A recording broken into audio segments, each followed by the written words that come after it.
guys, what's up? It's me, Sarah. Welcome back to my channel. And before we get started with today's video, remember to give this video a big thumbs up, subscribe, turn on post notifications, and without further ado, let's get on with the video.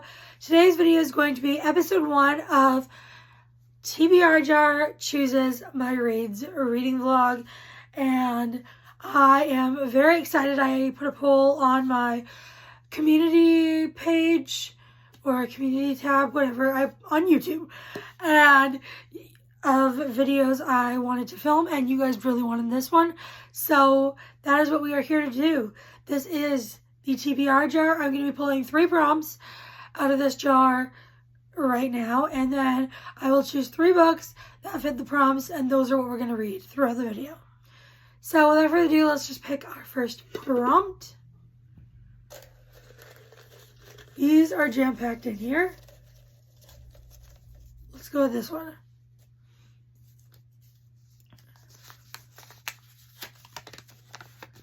Can you see that? Is that the right way? Single parent romance. Okay. I definitely have some options for this. Now let's pick our second prompt.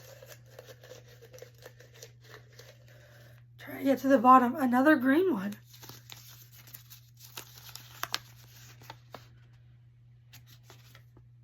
Nature on cover. Okay, I think I can do that. And our final prompt is gonna be this one.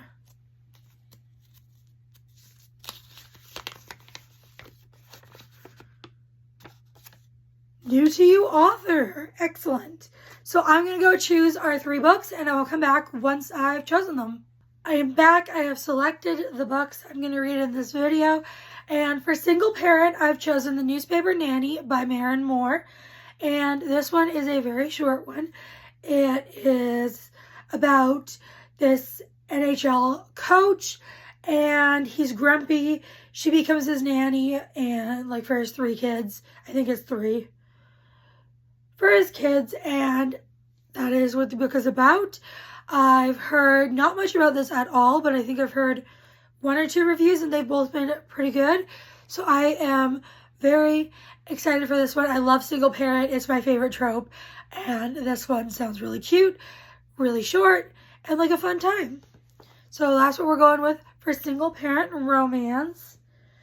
Next, we pulled Nature on the cover.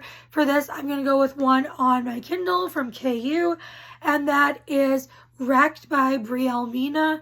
This one is going to destroy me.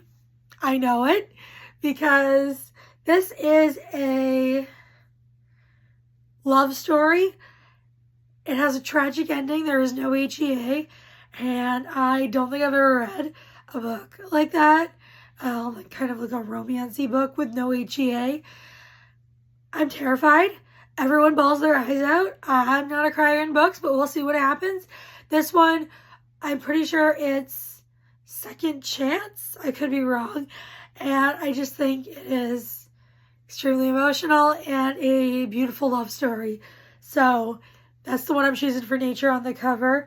And then finally, for new to you author, I decided to go with The Haunting by Natasha Preston. This is a YA horror, I believe, or thriller. I never remember. I think it's a thriller. And this one I know absolutely nothing about. It says, haunted by the past, terrified of the present.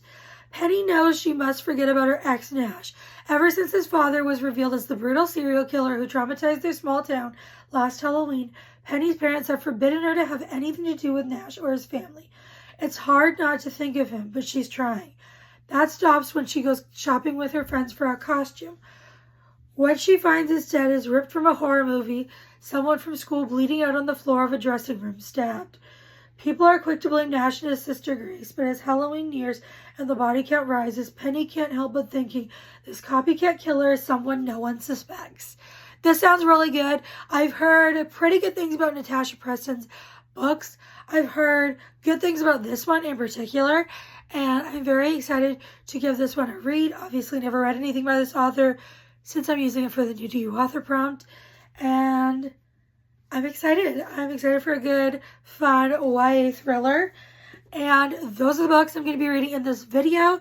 So when I know which one I've chosen to read first, I will let you guys know. But let's get reading. I've started the newspaper nanny. I am on page 91 and I am enjoying this so far. This follows our main male character. He is a single dad of 2 young girls. He is also a NHL coach. And he needs a nanny because he is away for a large chunk of the year and when he goes to games and has to travel and stuff.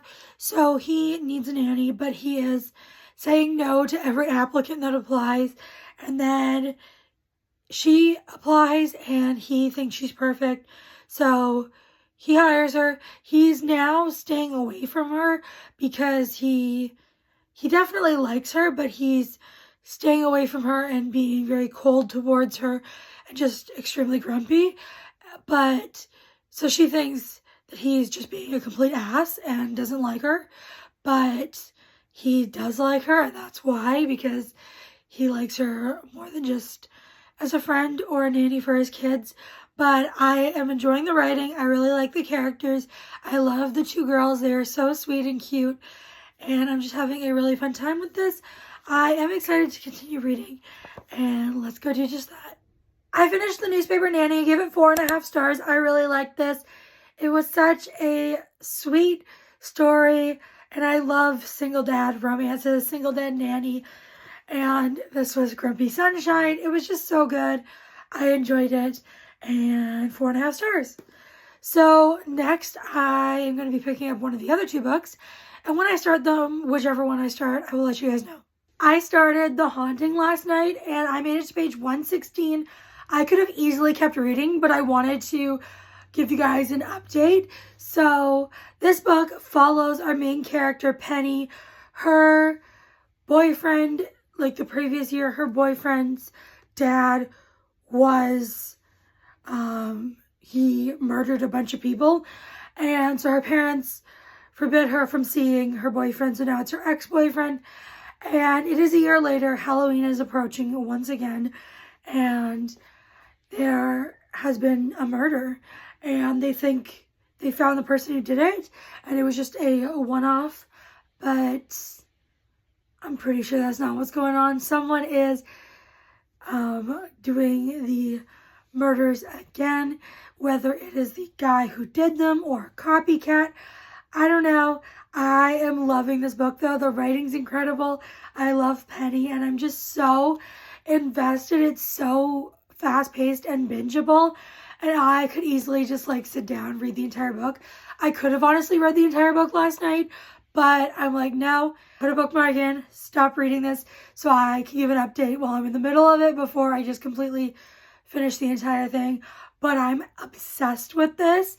And basically, I have my suspicion of who is part of it. I think my suspicion is there are more than one person involved in these killings. I think there are 2 people at least involved. And I think I have a guess as to one of the people, but I really don't know. And weird things are going on with Nash, who is her ex-boyfriend. He's just acting really weird. And I want to know what's going on with him, and if my guess is as to who's involved is correct. I'm excited to continue reading. Let's go do just that.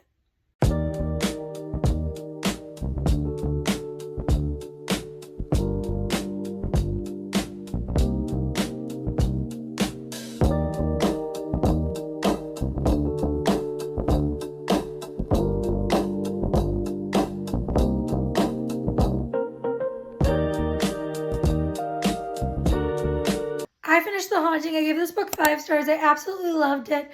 And the ending? What was that ending?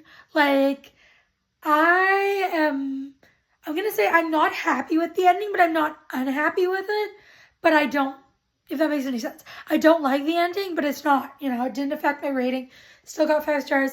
And I will do minor spoilers, so just skip a few seconds ahead if you don't want to hear this. But the ending is very abrupt. And that's the part I didn't like about it. And I read some reviews and a lot of people feel that way. And apparently that's just the thing about her books. But I really enjoyed this one. And I definitely want to read more about Natasha Preston in the future. I loved these characters. I was so wrong on who was behind everything. I could not have been more wrong, like, for real. I had such a fun time. The writing was great. I really enjoyed our characters, and it was just such a fun time. I'm glad I read it. And we are going to move on to our final book for this video whenever I start it, and I will update you guys when I've made some progress. I'm 23% into Wrecked, and I am obsessed with this book so far. It has given me the 5-star feels for sure. It's given me the feeling that it could be in my best books of the year. I am obsessed with this book, and I'm only 23% in. So things could change, but I'm loving it. I'm also very nervous because this does not have an HEA. This couple do not end up together, and I am terrified because I know it's going to break my heart into a million little pieces, but I'm loving it. Basically, this follows our two main characters, and they are Ellie and Nate. They met in high school. She was his tutor. They became very good friends, and then more than friends, and he had a horrible home life as a child. His dad was abusive and just a really horrible guy, and then he never really opened up about that with anyone, but he did with her. They had a relationship, and then one day he just, said, like, he just left. He was done, and she never knew why. She never really could understand, because it didn't seem like him to just say, I don't like you anymore, we're done. Because she knew that what they had was real, and that he still had feelings for her, but now it is in present day, which is 8 years later, I think they said. I'm not too sure, but he is now engaged to her sister, and they didn't meet until they were engaged. Like, he didn't meet her, like, she didn't meet her sister's fiance until they were already fiancéed, and then they found out it is the other person, and he has said to our FMC that he is not marrying her sister. He only wants to go on this road trip to get, or not road trip, they're going to Brazil to get her sister's wedding dress, because he wants to go with her and get some time alone with her to explain everything and make her listen, because he knows that if they're not, like, in Brazil, she's going to just run away and avoid him. And so the sister is really in love with this guy, but she knows, she's even told our FMC that she feels like she loves him a lot more than he loves her, and that she never really felt like he reciprocated her feelings in that way. And so now, is like, as the reader and as well as the FMC, we're like, then why are they together if she never felt like he loved her back? Why is she with him? And there's just so many questions going on, and I need to know what happened. Why did Ellie and Nate break up? And I just need to know, and I know this is going to crush me, and I am very much enjoying this. Let's go continue reading. I finished Wrecked by Brielle Mina, and this book did indeed wreck me. I loved it. 5 stars. If I could give it more than 5 stars, I would. I loved it. And this one, I don't know if I said much about it, but they are in these two, our main characters, are in a plane crash. They are the only survivors. They end up on an island that is, there's no humans on this island. And so they end up there, and they rekindle their relationship. It is so good, so beautiful, so heartbreaking. If I haven't said in this video, I'm pretty sure I've said it multiple times, it does not have an HEA. That ending, I was full on sobbing. I think I've even said in this video, I don't cry in books really, but this one, I was full on crying. Oh my God, this book was beautiful, heartbreaking, emotional, traumatic. The trauma that went on it was just a masterpiece, and I loved it so much, and I highly recommend if this sounds like something that you would be interested in. And with that, we are going to end the video here. If you've made it this far, please leave a, how about the broken heart emoji, because this book broke my heart. And before you guys go, make sure to give this video a big thumbs up, subscribe, turn on post notifications. I'll see y'all next time. Bye, everyone.